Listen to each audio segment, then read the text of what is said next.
Ever find yourself wishing you could manage your Spotify playlists with a little help from your friends? Well, your wish is Spotify's command.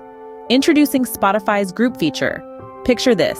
You open your Spotify app and hit the connect icon. From there, you select devices available and choose your device of choice. Maybe it's your friend's phone, a speaker, or even your smart TV. Once connected, the world of music is at your fingertips. Start playing your favorite playlist or podcast and let the magic unfold. But where's the group part, you ask? Simply swipe up to reveal the devices available menu once more, tap on listening on, and then select add or remove devices. The final step? Inviting your friends to join your listening session by sharing the provided link.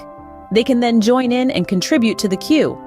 That's right, you can now enjoy your favorite tunes with your friends regardless of where you all are. So gather your squad and start jamming with Spotify's group feature today. Remember, music is better together. Try Spotify groups now.